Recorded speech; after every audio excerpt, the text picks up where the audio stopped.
So I tend to get a lot of questions from people about a lot of different things being in the fitness industry. And I decided that today I'm going to talk about one of those, which is training for your first half marathon. So let's not waste time and get into it. Jumbo, my friend, and welcome back to What the Foss. Today we're going to talk about a couple different areas of the half marathon training idea, especially for beginners, from a question I got over social media. Before I get into that bit, I just want to talk about some things real quickly about some of the content or videos that I put out. I tend to put a lot of pressure on myself to try to get a lot of these ideas that I have in my head into constructed videos and then post it out almost as quickly as I can. But I realized that A, I don't want to take the quality down, and B, I tend to post them kind of randomly. There's not really a set schedule for anyone to look forward to really know when certain content might be coming out. So what I'm planning to do instead is work on a bunch of content in the background, still do a lot more of the base kind of planning work, and then be able to release certain areas of content on a weekly or bi-weekly basis, depending on the video, but having a bunch of videos ready to then release them all at the same time. So that's my quick blurb about that, just so you're informed on what's going on in the background. But otherwise, we're going to talk about a question I got over Instagram. And this question came to me from somebody I used to know through college, and a good buddy of mine. I don't want to use their name though, just in case there is something that people don't like their names being used. So we're going to call him Mark. Oh, hi, Mark. So, weird reference. Mark, in this case, he is needing to train for a half marathon. Now, the reason he's needing to train for a half marathon is because his wife, let's call her Fiona, his wife, Fiona, wants to train for a half marathon that's coming up in October. Now, when I'm recording this, we're near the end of May, so that gives it about 16 weeks or so. So that's a fair amount of time. That's a good amount of time to work with. However, Mark hasn't been working on his training at all. Maybe he's been lifting a little bit of weights here and there, doing some things, but he hasn't been running. He hasn't really been eating too well or thinking about that because he hasn't had anything to plan for. So he kind of feels like he's at the beginner area of distance running. And for a half marathon distance, you kind of need to do some training beforehand. Why I say that is because the best example I can give is think about when you were in school, or if you're still in school, think about that project that you had kind of at the end of the semester or end of the year, where you don't really feel like you have to do anything for it yet because you're like, that's at the end of the year. Who cares, right? I'll do that when the time comes. For now, I'll just relax, chill out, do some of these other things I need to do. And then it gets to 3 days out or the week out, and you're spending countless nights not sleeping, just trying to overwork yourself just to get all of this done at the last minute. Endurance doesn't really work that same way. You really need to put some time in to spread some of these things out and actually get some of the health benefits, but also some of the physical and mental adaptations that you need to successfully run a half marathon.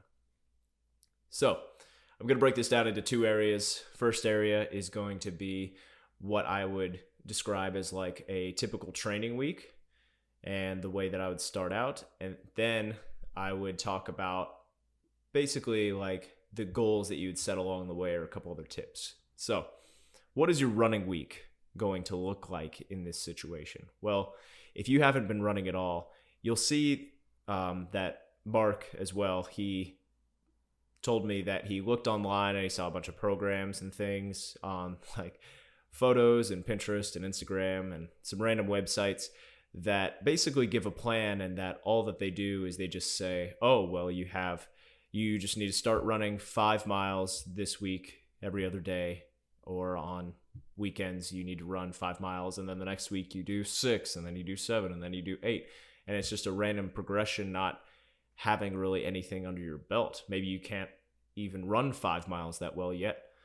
But with 16 weeks, you have some time to work with. So the first couple weeks, I would give you a kind of 2-week or so plan right off that just involves interval running. Very simple interval running. And what I mean by that is I might give you something that's, for an example workout, that'll be 2 minutes on of running, 1 minute of walking or light jogging, and repeating that 4 or 5 sets depending on your fitness level, and doing some of those workouts, those style of workouts, for the first couple weeks. And we would go from that to then getting into your standard workouts of the 3 or 4 potential workouts for running specifically that I would want you to get in order to be successful when you get to your half marathon. Now, I say 3 or 4 because it's a big thing in strength and conditioning, where you hear the term, if you ask a strength and conditioning coach a question, a lot of the time they'll say, it depends. And it depends is a common thing just for not only safety reasons, but also just to be really honest, it depends because a lot of situations are different. But I'm going to try to make these workouts, these running workouts, kind of as simple, straightforward as possible. So no more blabbering. The running week, what does that look like? Well, if I were to give you 3 days, I would do them in this order as the week progresses on. So the first one I would do is more of your sprint day. Now, some people think of the sprint and they're like, oh, okay, so just doing like a 100-yard sprint or a 50-yard. Well, when you get into distance running, the main focus that we're trying to focus on is your running economy. Now, what is running economy? Well, your running economy, it's basically how efficient your body moves. The 2 ways you can work on it is through some dedicated sprint intensity type efforts, but you can also work on it through strengthening your muscles. God, I need to talk better. Strengthening your muscles. There we go. In strength training type workouts as well. For the sprint day, we're trying to work on running economy because it helps with your overall form, to give a short description. So working on overall form basically helps with not wasting energy doing odd movements side to side. You're just trying to focus on where you're trying to run to, straight ahead, hopefully. Unless you're doing that weird backwards running thing, which I heard about from my friend Brandon, and I have no idea why you do that. So if you do that, let me know. The sprint days, you're going to focus more in the range of anywhere from 200 meters to a mile. And you might be like, so what did you say? You said a mile on a sprint day? Yes, I did. And most of the time when I tell people I've done like mile repeats or something like that on a sprint day, they say, that sounds gross, and why would you do that?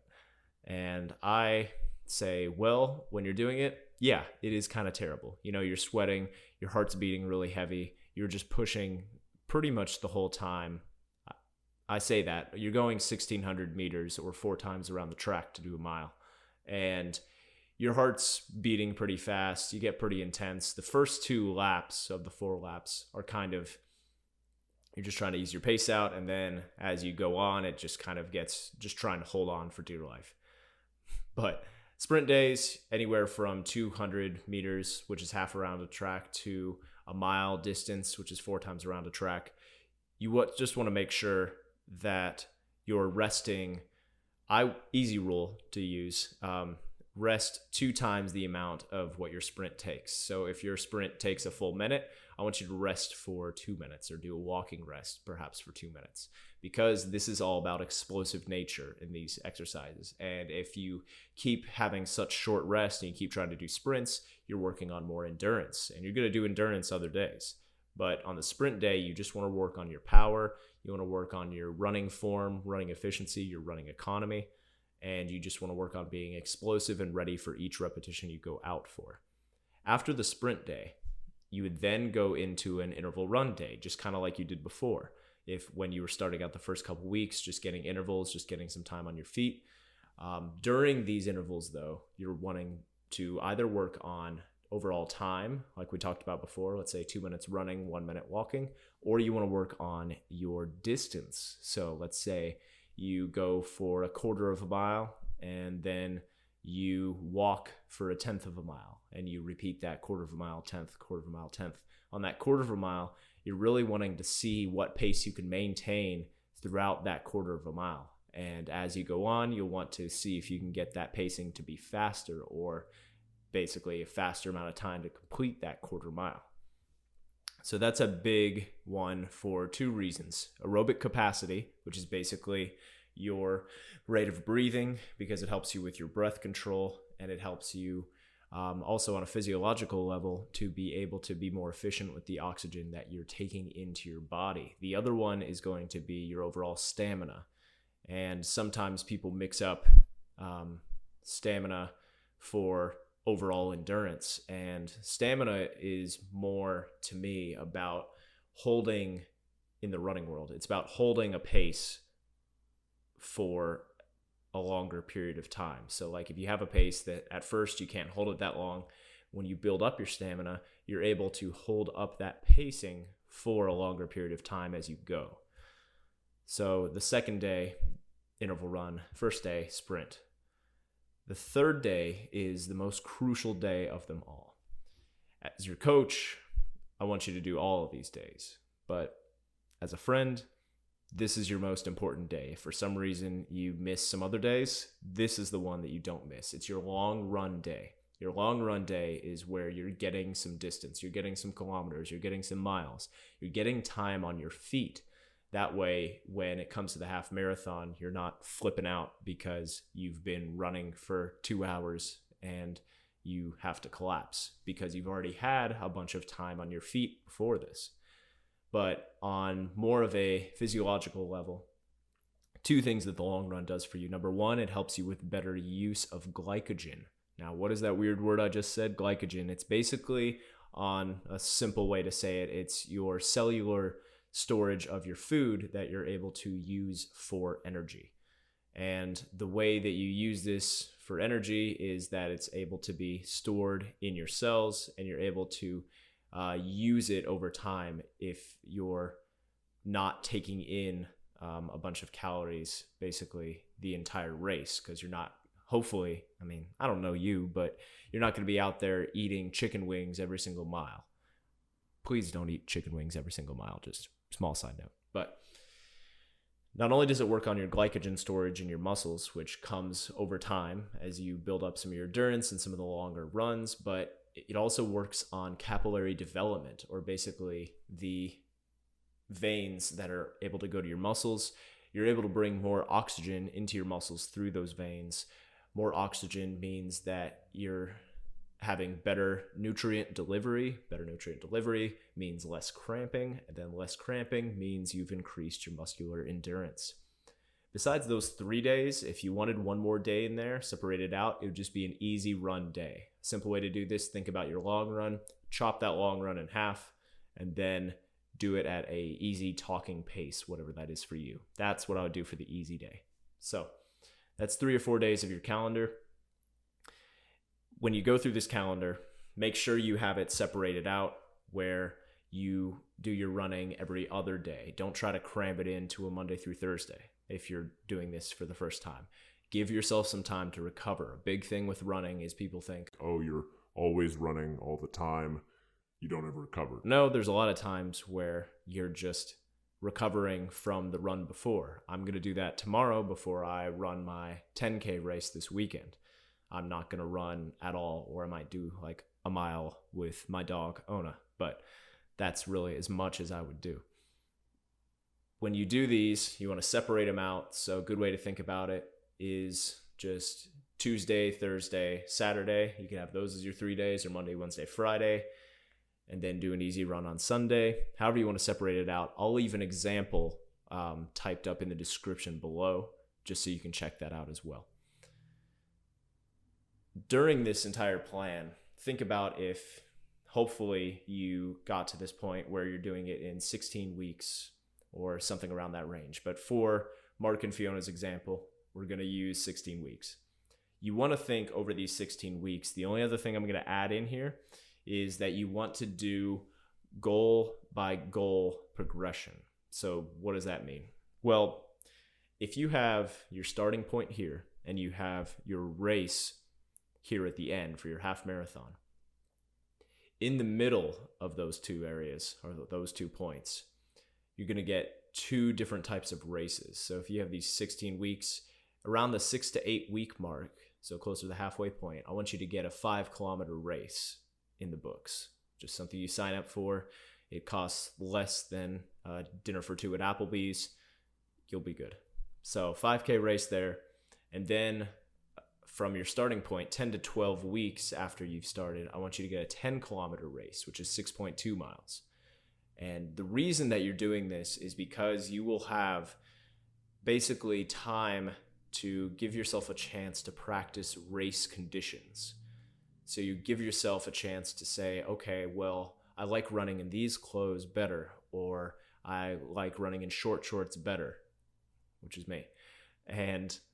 Or I do better in the morning by eating this before I run, or the night before my longer run, I eat this. And you're able to practice that and see what works and see what doesn't. And then from there, you can have a better time on race day. I want to keep it kind of simple with that. If you have any other questions, feel free to message me at the Coach So You Know, or contact me via the website, www.fossmovementtraining.com.